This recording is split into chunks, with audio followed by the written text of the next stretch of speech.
Санитар-эпидемиологик вазгыять белән бәйле рәвештә хәзер газета-журналлар, китаплар уку өчен бик кулай вакыт.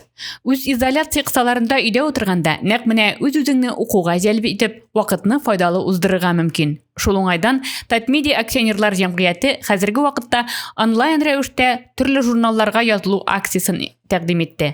Аны республикабызның танылган эстрада сәнгате артистлары, билгеле шәхесләр күтәреп алды. Булат Бәйрәмов, мәсәлән, кызларына Ялкын журналын яздырган. Алар хәзер күмәкләшеп, әлеге балалар журналын укыйлар. Хәзер шундый опция бар. Бу бик уңайлы, бигрәк тә соңгы вакытта, соңгы вазгыятьтә дип әйтәбез инде без. Идән чыкмыйча гына язылып була. Дуслар, балаларыгызны яздыртырыгыз әлегә Ялкын журналына инде киңәш итәм, бик кызыклы, заманча, современный дип әйтәбез инде без. Статьялар менә синең үзеңә дә бик кызыклы бүген. Димәк, алдагы ярты елда укыйсың. Рәхмәт. Танылган скрипкачы Динә Закирова исә туганнарының балаларына Салават күпере журналын бүләк иткән. Татмедиа сайтына кереп, үзең яраткан газет-журналларга подписка бирә аласың. Өйдән дә чыкмыйсыңмы? Әлбәттә, бик җиңел, бик җайлы. Бу юлы мин Чаллыда яшәүче апамның балаларына Салават күперенә ярты еллык подписка бүләк итәм. Сөенсеннәр әле сабыйлар. Форсаттан файдаланып, Татмедиага бик зур рәхмәт әйтәсебез килә, тудырган мөмкинлекләре өчен. Исән-сау булыгыз, бәхетле булыгыз, бер-берегезне саклагыз, үзегезне саклагыз. Сау-сәламәт булыгыз.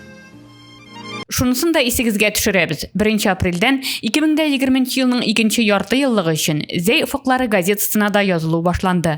Аңа өйдән чыкмый гына онлайн язылырга да мөмкин. Әлеге форсаттан инде райондашларыбыз, җырчылар Тәслимә Гәрәева белән Фәннур Миннекәев файдаланып өлгергән. Үз изоляция чорында өйдә торганда вакытлы укуга багышлап уздыру гадәтен керттек. Без район газетасы Зәй уфыкларын гел ярты ел сайын яздырып укып барабыз. Өйдә торганда исә аның һәр юлын калдырмый укырга керештек. Хәзерге вакытта газета-журналларга госуслуги порталы аша онлайн яздыру мөмкинлеге киң кулланыла. Без дә шуннан файдаланып, Зәй уфыкларының бу елдагы 2нче ярты еллыгына язылдык. Әле Шипкә авылында яшәүче өлкән туганыбызга да район газетасын яздырып бүләк ясадык. Сез дә Фәннур белән Тәслимәдән калышмагыз, дуслар. Газетабызга язылу бәясе редакциядән килеп алучылар өчен 460 сум, юридик затларга 580 сум, почта бүлекләре аша алдыручыларга 771 сум.